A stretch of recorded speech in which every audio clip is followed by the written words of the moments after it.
Ads లేకుండా latest episodes చూడండి.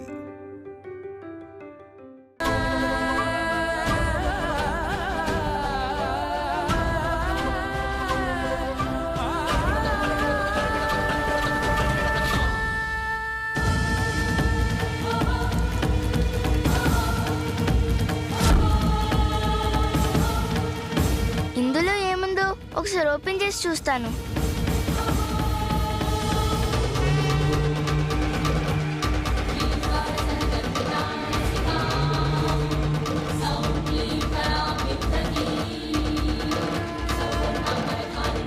Mummy, daddy,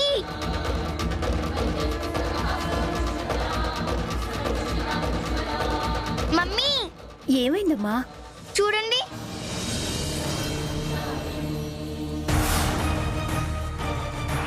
ఏంటి మమ్మీ ఇవి? తెలీదు చిన్ని, నేనెప్పుడు చూడలేదే. నాకు తెలీదప్పు.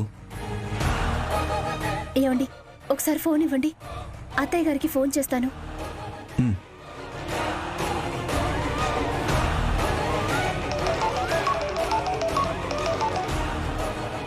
చెప్పమ్మా. అత్తయ్య గారు, దేవుడి గదిలో ఒక బాక్స్ ఉంది. అందులో బట్టలు, పుస్తకాలు, ఎవరిదో ఫోటో కూడా ఉంది అత్తయ్య గారు.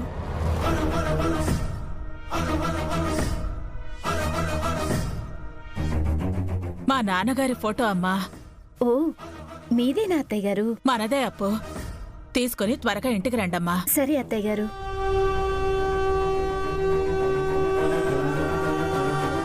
అత్తయ్య గారిదేనంటండి. అత్తయ్య గారి నాన్నగారి ఫోటో అంట. ఓ, పెద్ద తాత. అవునరా. ఏమండి, అత్తయ్య గారు వీటిని తీసుకుని త్వరగా రమ్మన్నారు. మీరు చిన్నిని తీసుకుని స్కూల్కి వెళ్ళండి. అత్తయ్య గారికి నేను ఇచ్చేసి వస్తాను. అలాగే అప్పు. చిన్ని రా. Bye mummy.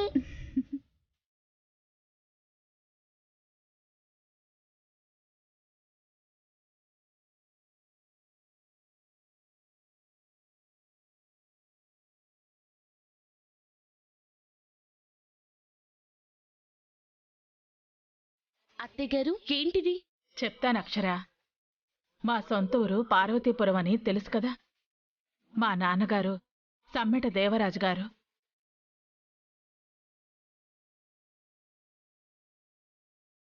ఆయనే ఈయన.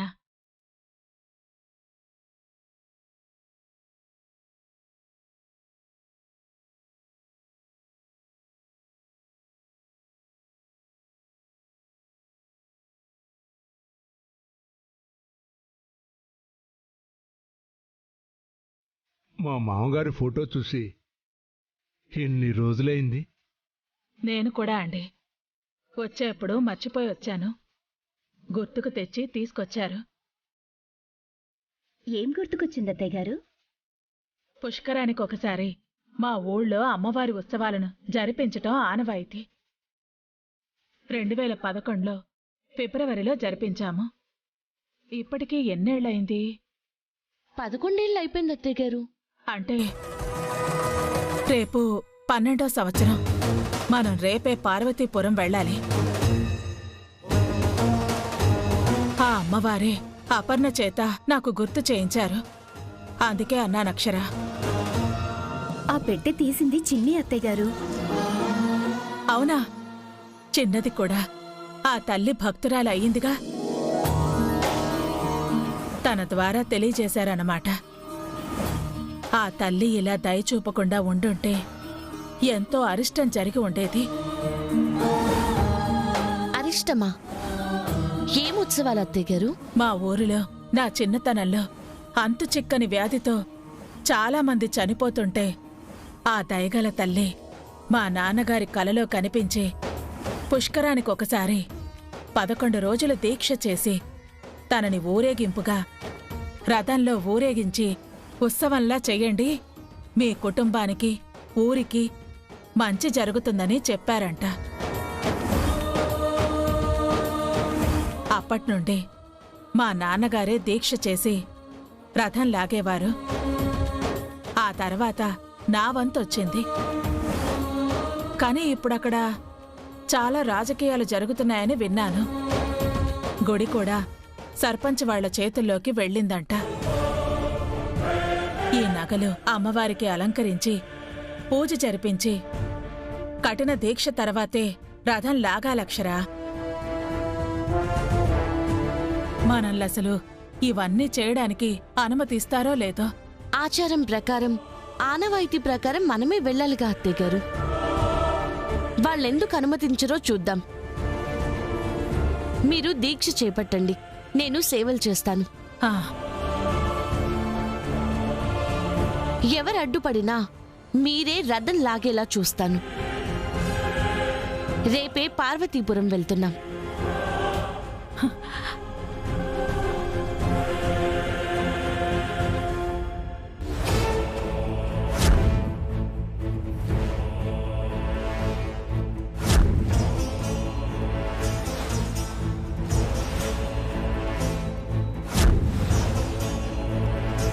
పూజారి గారు, బుజ్జమ్మ గారు ఇంకా రాలేదు, వారికి చెప్పారా? వారు ఆ ఇంట్లో లేరట సర్పంచ్ గారు. వారి తమ్ముడు గారికి చెప్పాను. బావుంది పూజారి గారు, వారా ఇంట్లో లేరు, మీరు వారి తమ్ముడికి చెప్పారు. వారికి అసలు ఈ విషయం చేరిందో లేదో. చేరినా ఆమె వెళదాంలే అని అనుకున్నారేమో. బుజ్జమ్మ గారు అలా అనుకునేవారు కాదు వెంకట్రావు గారు. వారి తండ్రి గారి లాగానే బుజ్జమ్మ గారికి ఈ తెల్లంటే ఎంతో భక్తి. ఆహా, మరి ఏరి ఇంకా సమయం వృధా దేనికి? నేనే పూజ చేసి దీక్ష తీసుకుంటాను. రథాన్ని నేనే లాగుతాను. పదండి. అదిగో బుజ్జమ్మ గారు వచ్చినట్టున్నారు. ఛే,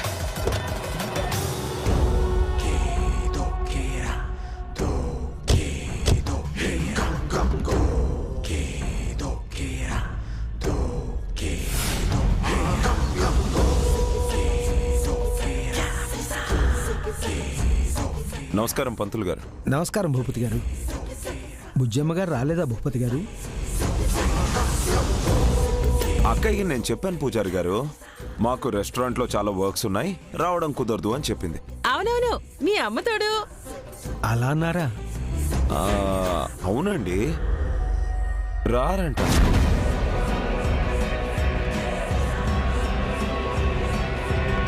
మన కోసం ఎదురు చూస్తుంటారు అరవిందా. త్వరగా వెళ్ళు. అలాగేనమ్మా. వాళ్ళ తమ్ముడు గారు చెప్తుంటే ఇంకా నమ్మకపోతే ఎలా పూజారి గారు? అయినా మీరేం కంగారు పడకండి, పూజ చేయడానికి నేనున్నాను కదా. 11వ రోజు వచ్చి రథాన్ని కూడా లాగేస్తా. మా ఆయన లాగేస్తాడు, మీ అమ్మతోడు. పదండి పదండి, పూజ చేసేద్దాం. ఇది మరీ బాగుంది. మరి మేముంది దేనికి? దేనికి? తమ్ముడిని నేనొస్తే మీరెలా చేస్తారు? ఆ మాటకొస్తే తమరికి హక్కు లేదు. చెప్పండి పూజారి గారు. అవును భూపతి గారు, బుజ్జమ్మ గారి తండ్రి గారు వీలునామాలో బుజ్జమ్మ గారికే ఈ హక్కును కల్పించారు. వారి తదనంతరం వారి వారసుల పేర్లు వారు ప్రకటిస్తేనే వారు చేస్తారు. అంతేకాని మా ఆయన చేయడానికి లేదు అంటారు. అవునమ్మా. ఇది తెలియక అంత దూరం నుండి ఎగేసుకొని వచ్చానే. కాబట్టి వేరే గత్యంతరం లేదు గనక ఆపధర్మంగా నేనే చేస్తాను. అలా ఎలా కుదురుతుంది? అలా అనుకుంటే నేను చేయొచ్చు కదా. ఇన్నేళ్లలో మీరు ఎప్పుడైనా గుడికొచ్చారా? రోజు నేనే వస్తాను. ఆ హక్కు నాకే ఉంది. వీళ్ళు నిన్ను చేయనివ్వలేవయ్యా. నేను చెయ్యకపోయినా పర్లేదు, నాకు నచ్చలేదు, వీడు చేయకూడదు. తల్లి, నీ పూజ విషయంలో ఇంత గొడవ. బుజ్జమ్మ గారే వచ్చుంటే ఇదేమీ ఉండదు కదా.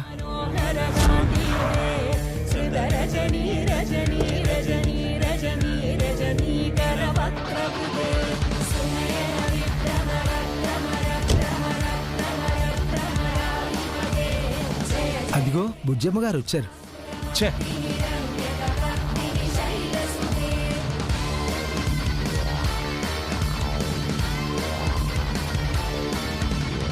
వచ్చారయ్యోయ్, ఎలా తెలిసింది?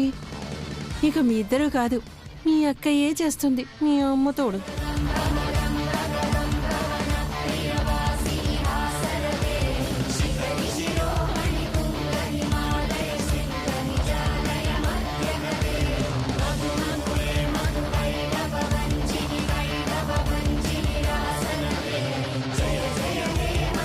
చేస్తావు? ఇప్పుడు అక్కయ్య చేతి కూడా చేయించను. ఎలా?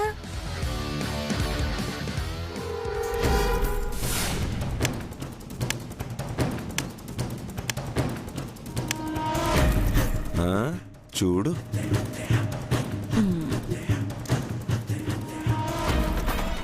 ఏం పెద్దమ్మా? జయంతి, వసంత. సర్లే, పేర్లు బాగున్నాయి గాని నేను చెప్పేదేంటంటే ప్రతిసారి ఆ బుజ్జమ్మ గారే రథం లాగాలని లేదు కదా. ఆచారం కన్నా భక్తులు మీలాంటోళ్ళు ముఖ్యం. ఈసారి దీక్ష చేసి మీరు రథం లాగలేరా? ఓ, మీ వల్ల కాదా? అసలు మీరు భక్తులే కాదా? ఎందుకు కాదు, మాకు ఆ కోరిక. మరి ఆ కోరిక ఏదో తీర్చుకోండి అమ్మా, మీ అమ్మతోడు. మీ ఇష్టం. వస్తామే. పద జాను. నమస్కారం అండి. నమస్కారం. నమస్కారం అమ్మా. బాగున్నారా? బాగున్నాం బుజ్జమ్మ గారు. ఎన్నో ఏళ్ల తర్వాత చూస్తున్నాను. మా అబ్బాయి అరవింద, తను నా కోడలు కలెక్టర్ అక్షర. నమస్కారం అమ్మా. నమస్కారం అండి. అబ్బాయిని కుర్రాడప్పుడు చూశాను. బాగున్నావు బాబు? బాగున్నానండి. బాగున్నారా వెంకట్రావు గారు? బాగున్నానమ్మా. మన సర్పంచ్ శ్రీనివాసరావు బుజ్జమ్మ గారు. నమస్కారం అండి. నమస్కారం అండి.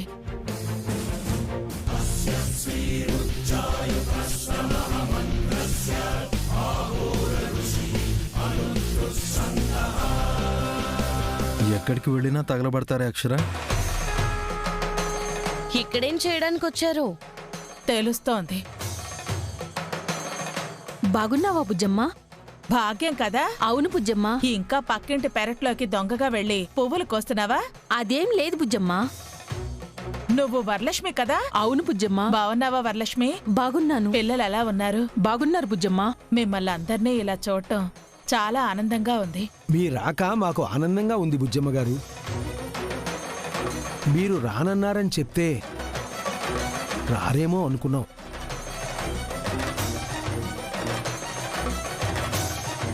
ఎవరు చెప్పారు? నిన్న మీకోసం మీ ఇంటికి వచ్చాను బుజ్జమ్మ గారు. మీరక్కడ లేరని మీ తమ్ముడు గారు చెప్పారు.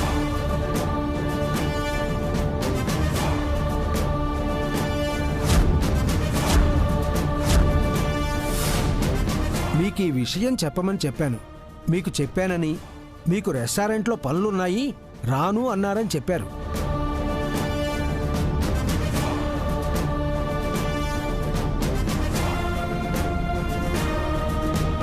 ఎరా చెప్పానా? నువ్వసలు నన్ను కలిసావా?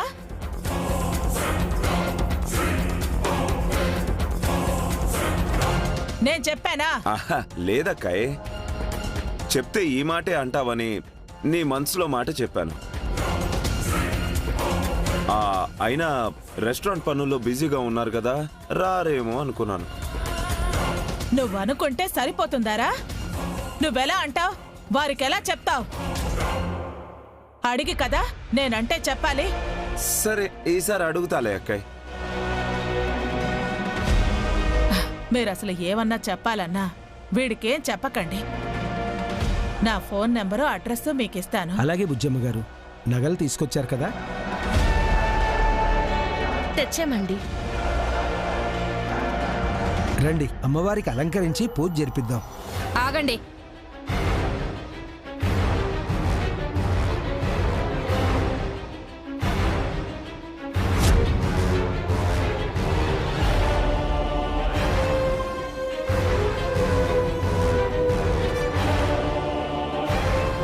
ఈసారి అవకాశం మాకివ్వండి, మేం జరిపిస్తాం. జయంతి, నువ్వా ఇలా మాట్లాడేది? ఏ మా వల్ల కాదా? ఈసారి మా ఊళ్ళో మా చేతుల మీదుగా మేమే జరిపించుకుంటాం. ఈ ఊరు మాది కూడా వసంత. సరే, మేము ఈ ఊరే కదా, ఏమేం చేయకూడదా? జయంతి, తెలిసే అడుగుతున్నావా? ఆచారం ప్రకారం కదా జరుగుతుంది. దాందే ఉంది, మార్చుకుంటే మారుతాయి. చూడండి, అలవాట్లు మారుతాయేమో. ఎవరైనా మారిస్తే మీలా మనుషులు మారతారేమో కానీ ఆచారాలు ఆనవాయితీలు మారవండి. మమ్మల్ని ఎవరూ మార్చలేదండి, మేమే అడుగుతున్నాం. మా అమ్మవారికి మేమే పూజ చేసుకోవాలని ఉంటుందిగా.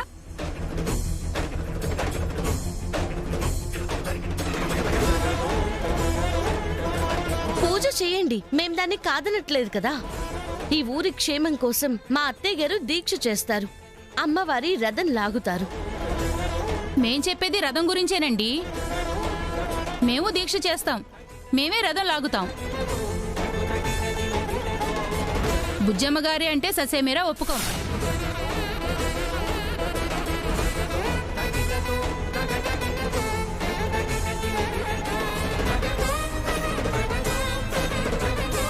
మీరంతవరకు వెళ్తారా? సరే, నేను చెప్పేది వినండి. ఒప్పుకోము అన్న ఆ మాట చెప్పడానికి అసలు మీరెవరు? ఈ గుడి కట్టించింది వారి తండ్రి గారు, అమ్మవారిని ప్రతిష్ఠించింది ఆ దేవరాజు గారు. దేవాలయం పక్కనే దేవుని మాన్యంగా స్థలం ఇచ్చింది కూడా వారే. అలాంటి గొప్ప కుటుంబాన్ని కాదు అంటారా?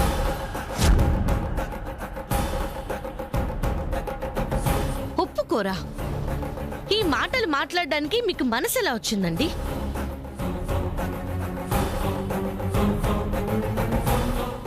ఏవయ్యా, అది కాదు అక్షరమ్మ, ఈసారి వాళ్ళు చేయాలని ఆశపడుతున్నారు, ఏదో కాని చేయొచ్చు కదా. నువ్వు మాట్లాడుకో. ఏదో కాని చేయడం ఏంటి? చూస్తుంటే ఈ చిచ్చు పెట్టింది నువ్వే అనిపిస్తుంది. రామ వాళ్ళు అడుగుతుంటే నేను అడిగాను, అయినా నాకేం అవసరమయ్యా? ఏం అవసరమైందో నీకే తెలియాలి. మీరు వినండి. ఆనాడు గుడి కడదామని మా తాతగారు అంటే అందరూ గేలి చేసి ఎవ్వరూ ముందుకు రాలేదంట. ఈ ఊరి క్షేమం కోసం ఆయనే కష్టపడ్డారు. ఆయన కష్టమే ఇది. ఆయన వీలును మేము కాదనలేదు. బాగా వినండి. మా అమ్మే దీక్ష చేస్తుంది, పూజ జరిపిస్తుంది, 11వ రోజు రథము లాగుతుంది.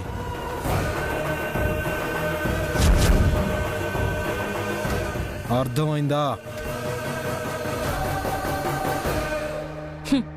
ఇంకేళ్ళు నోరు తెరవరు, మీ అమ్మ తోడు. రండి బుజ్జమ్మ గారు. మీరు పూజ చేయండి. ఎవరు చేసినా ఊరి కోసమే కదా. నేను చేయాల్సింది నేను చేస్తాను. రండమ్మా.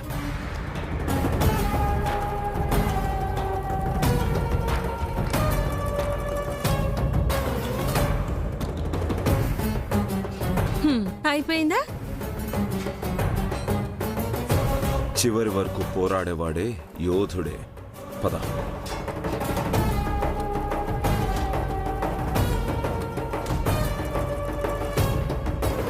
బుజ్జమ్మ గారు, అమ్మవారి నగలను గుడి చుట్టూ 3 మారు ప్రదక్షిణాలు చేసి తీసుకుని రండి, అలంకరిద్దాం. అలాగే పంతులు గారు.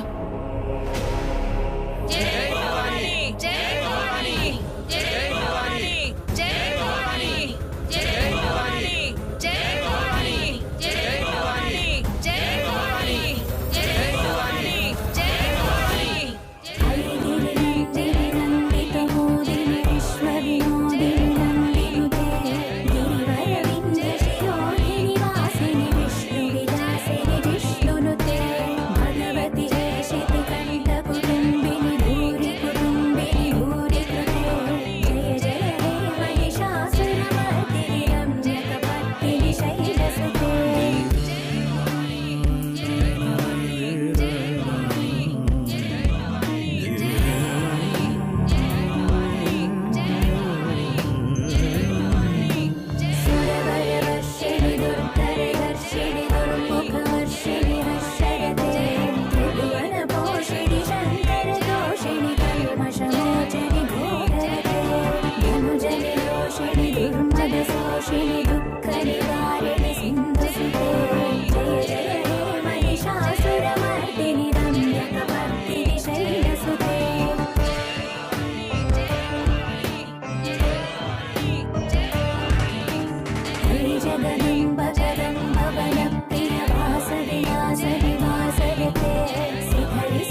జయంతి గారు, వసంత గారు, మీ కోరిక ఇంకా చావలేదు కదండి? మీ కోరికకి నేను ప్రాణం పోస్తా. ఎలా?